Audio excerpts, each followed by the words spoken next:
Shalom from Israel. Today is Sunday, June 22nd. This is day 10 of Israel-Iran war. Obviously a very dramatic development. The United States attacked last night 3 Iranian nuclear sites, and particularly the major one of them at Fordo.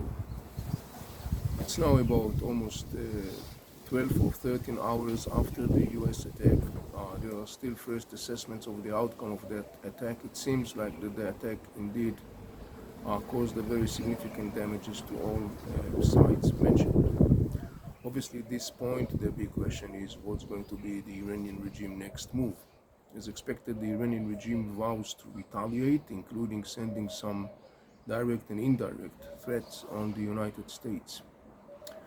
At this point, I can say that the Iranian regime is facing 2 different venues, and the challenge of the Iranian regime is each and every one of those venues, in the end of the day, still keep the Iranian regime in a state of dilemma.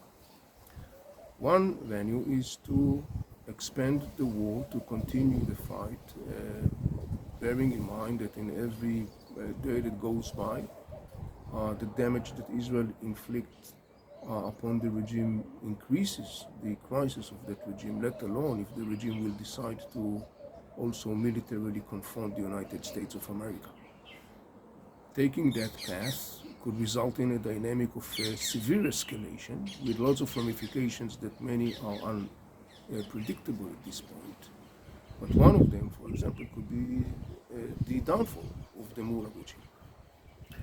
The other venue is that the Mullah regime will actually go back to the negotiation table.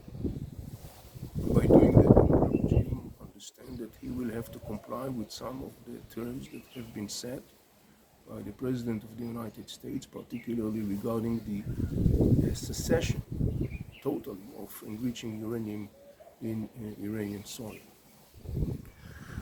So the whole region is embraced for a very tense days to come ahead to see what's going to be the developments on the ground. And while this is happening, I would like to note that there are 2 other major players we should pay attention to. One is Russia, and the other one, not less significant, China.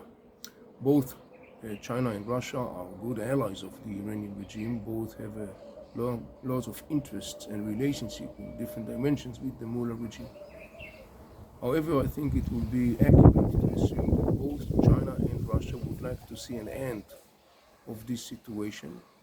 Hence, I would expect that the Chinese and the Russians will actually put a pressure on the Iranian regime beyond the same to move towards the end of this military confrontation and going back to the negotiation table.